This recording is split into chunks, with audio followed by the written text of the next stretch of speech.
तो एक बार फिर से ईरान और अमेरिका आमने सामने हैं। पर इस बार मामला कितना गंभीर है, चलिए समझते हैं कि ये तनाव क्यों बढ़ रहा है और इसके नतीजे क्या हो सकते हैं। ठीक है, तो इसे समझने के लिए हम 4 हिस्सों में बात करेंगे। पहले देखेंगे कि सीधी टक्कर कहाँ तक पहुँच चुकी है, फिर डिप्लोमैटिक लेवल पर क्या चल रहा है, इसके बाद दुनिया भर की इकोनॉमी पर इसका क्या असर पड़ रहा है, और आखिर में सबसे ज़रूरी बात, भारत के लिए इसके क्या मायने हैं। इस पूरे टकराव की जड़ को समझने के लिए ईरान के एक मिलिट्री जनरल का ये बयान काफ़ी है। एक 250 साल पुराना देश 6000 साल पुरानी सभ्यता को धमका रहा है। अब ये सिर्फ कोई कही सुनी बात नहीं है, ये वो गहरी ऐतिहासिक नाराजगी दिखाता है जो इस पूरे तनाव की असली वजह है। तो अब बात सिर्फ धमकियों तक नहीं रह गई है, मामला सीधी मिलिट्री कार्रवाई तक पहुंच गया है।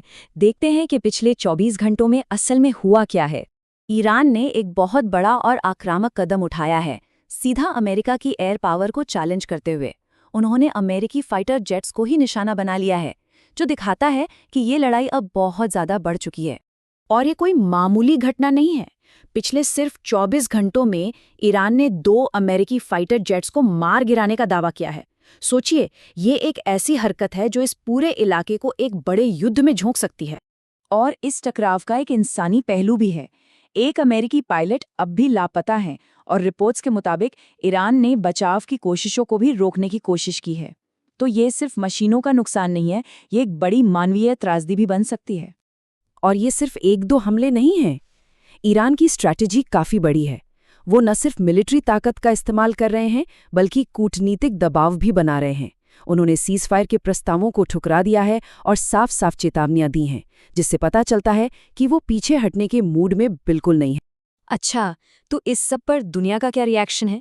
क्या दूसरे देश किसी का पक्ष ले रहे हैं? चलिए, अब जरा डिप्लोमैटिक फ्रंट पर क्या हलचल है, इस पर एक नज़र डालते हैं।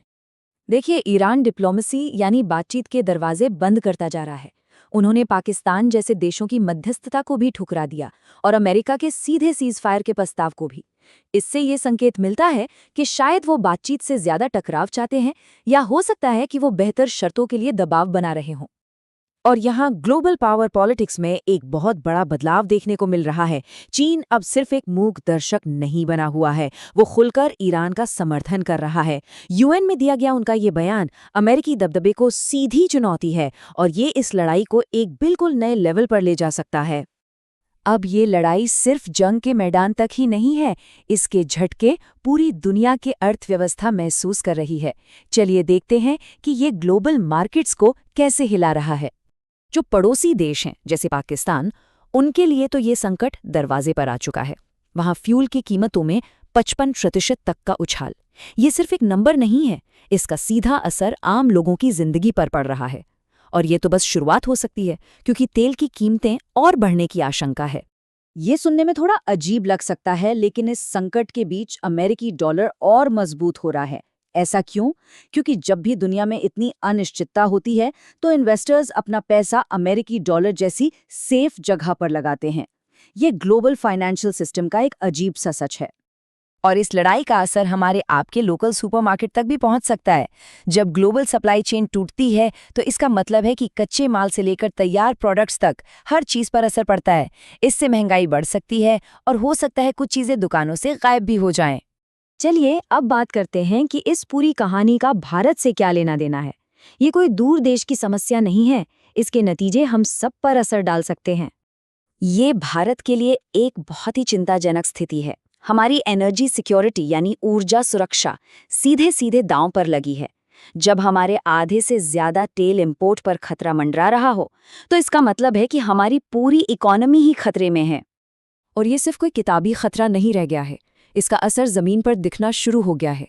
राजस्थान और मध्य प्रदेश जैसे राज्यों में फैक्ट्रियां बंद हो रही हैं, हजारों लोग अपनी नौकरियां खो रहे हैं। ये इस ग्लोबल लड़ाई का सीधा जमीनी असर है। हाँ, भारत सरकार इस खतरे को समझ रही है और कदम भी उठा रही है।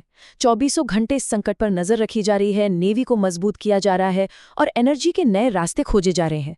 लेकिन बड़ा सवाल यही है कि क्या ये तैयारी काफी होगी? भारत अपनी मिलिट्री ताकत का प्रदर्शन भी कर रहा है। एक नई न्यूक्लियर सबमरीन और एक एडवांस्ड वॉरशिप को नेवी में शामिल करना सिर्फ दिखावा नहीं है, ये दुनिया को एक साफ संदेश है कि भारत अपने हितों की रक्षा करने के लिए पूरी तरह से तैयार है। तो हम एक ऐसे मोड़ पर खड़े हैं जहां भविष्य बहुत अनिश्चित है। भारत अपनी तैयारी कर रहा है, लेकिन हालात किसी भी पल बदल सकते हैं। क्या हम एक बड़े क्षेत्रीय युद्ध की तरफ बढ़ रहे हैं या डिप्लोमेसी के लिए अभी भी कोई रास्ता बाकी है? इसका जवाब तो खैर आने वाला वक्त ही देगा।